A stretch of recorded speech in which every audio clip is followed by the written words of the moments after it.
Today we're talking about how to build an audience of buyers from your personal brand, because there's a massive difference between just getting views and getting clients and buyers from your content. So if you're an expert coach or creator, this is for you. I'm going to walk you through the system I use to grow my personal brand to 65,000 followers, which is also the same system I teach my clients inside the School of Hard Knocks. And by the way, I didn't invent any of this. I just spent thousands and thousands of hours studying the most profitable and successful personal brands in the space and reverse engineered it for myself and my clients. So let's go. The best way to start is by looking at the tail of the rabbit and the turtle. If you don't know the story, there's a race between a rabbit and a turtle, and everyone thinks the rabbit's going to win. Why?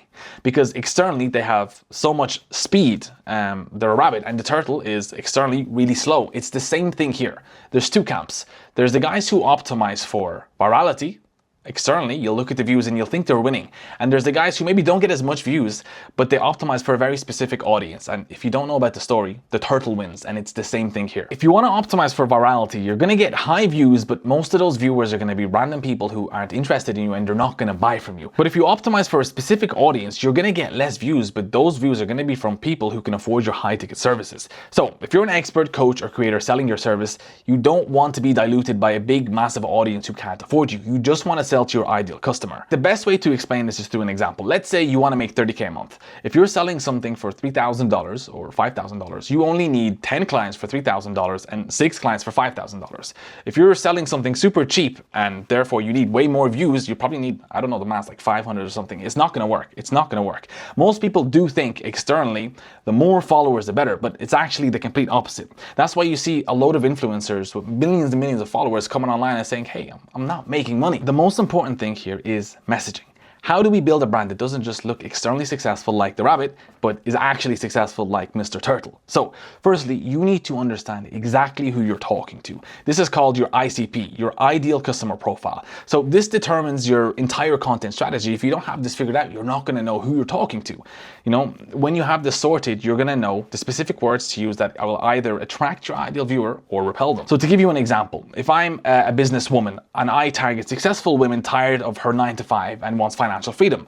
If I start making videos about how to make 10K a month with no experience, I'm going to attract people looking for the shortcut. They have the shortcut mindset. They have nothing to show for themselves. But a woman in a 9-to-5 who wants financial freedom probably knows there's no such thing as get rich quick. She knows she needs to put in the work. Again, if I'm in fitness and I want to target busy dads, if I'm making videos about my daily 2-hour workout routine, that's going to attract people with time on their hands. But if I'm a busy dad, I probably don't even have 20 minutes. So these little tweaks just in your script, in your content when you're talking, make the world of a difference in who's actually consuming your content. You need to deeply understand their pains and their desires, and you need to speak their language. So now that we know who we're talking to, we have our ICP in mind. To attract them and eventually convert them, we need to use these 3 phases in our content. So the 3 content types are attract, deepen, and convert. So attract gets new people in the door. So this is content that's as broad as possible, but while still being applicable to our ideal customer profile. And we do this by using micro qualifiers in our videos. These are ultra specific things you mentioned that to the random person, it won't mean much, but to the ICP is going to switch a light on in your head.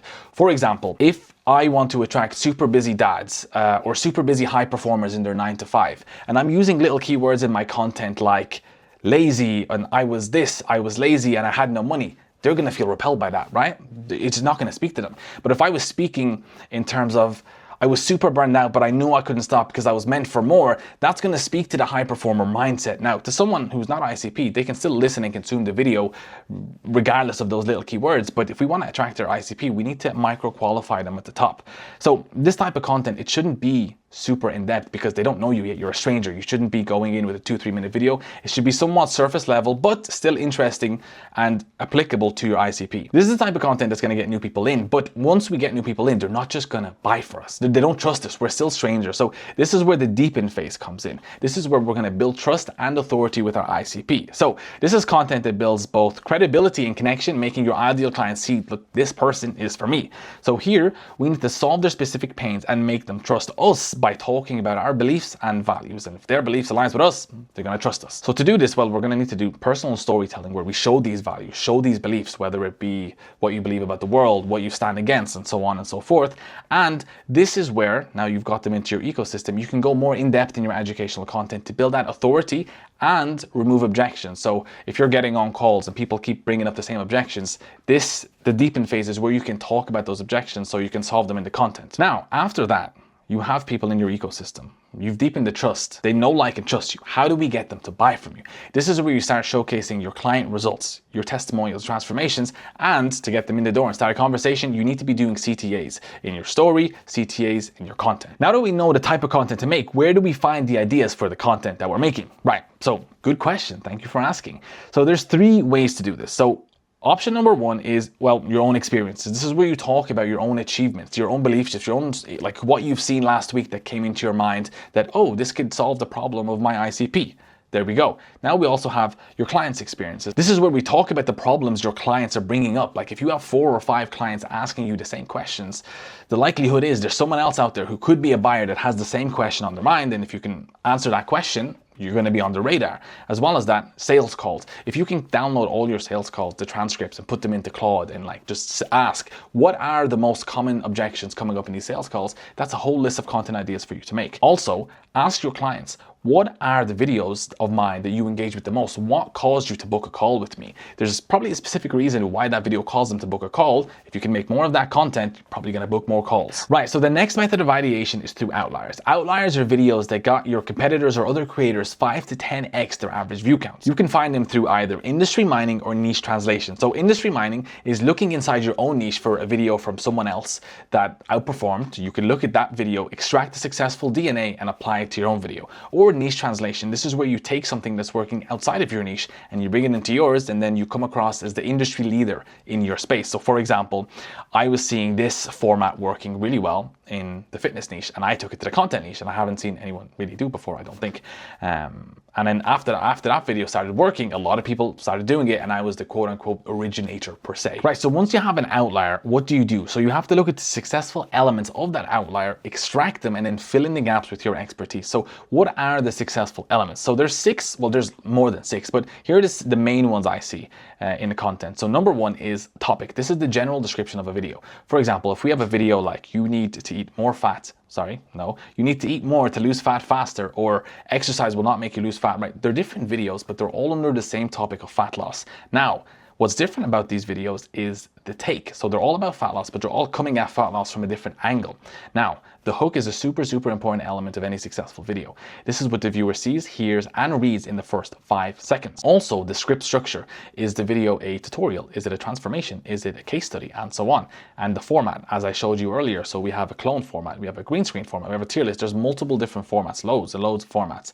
And then we have the execution. What are the specific choices, examples, statistics on the screen that creator made? You look at all of these, you extract the successful DNA, and then you change whatever you think would better explain the topic, whether that be the format, the hook, and so on and so forth. So once you can consistently extract the DNA of an outlier, and well, the topic firstly interests you, it speaks to your ICP, and you're not just copying, you're making it unique, you should technically have an audience of buyers. But what if you don't? What if you're not attracting your ICP, and what if you're still not making the sales? Well, here are 4 diagnostic reasons for you to fix that.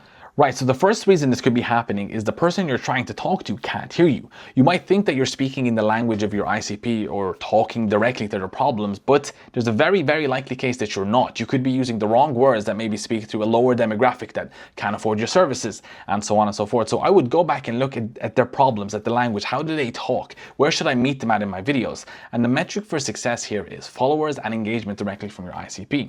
If they're interacting with your videos, that means you're speaking their language and you're talking directly to their problems. Right, so next, they're coming in the door, but they don't particularly trust you. Now that could be one of 2 reasons. Either you're not actually proving that you can do what you did for yourself for other people. That's where you need to show social proof and case studies in your content, or they don't actually connect with you as a person. People want to, especially in coaching, people want to buy into someone they trust. They're not buying coaching, they're really buying you. So this is where you need to be doing more vulnerable storytelling. And the metric for success here is tracking how many genuine comments you get, not fire emojis, actual people DMing you and comment to you saying this was impactful, and so on. Right, so next, they might be coming in the door, they might be trusting you, but they don't actually know what you sell. They don't know what your offer is. The best way to solve this, the best place to solve this is in your bio. The first line of your bio should be particularly and clearly and specifically what you do and who you do it for. The second line of your bio should be social proof to show you're competent in actually what you do. And the third line should be some sort of CTA to some sort of long form asset, whether it be a YouTube video or a lead magnet or a video module or something like that, to further increase trust with your audience. And in that lead magnet, you can include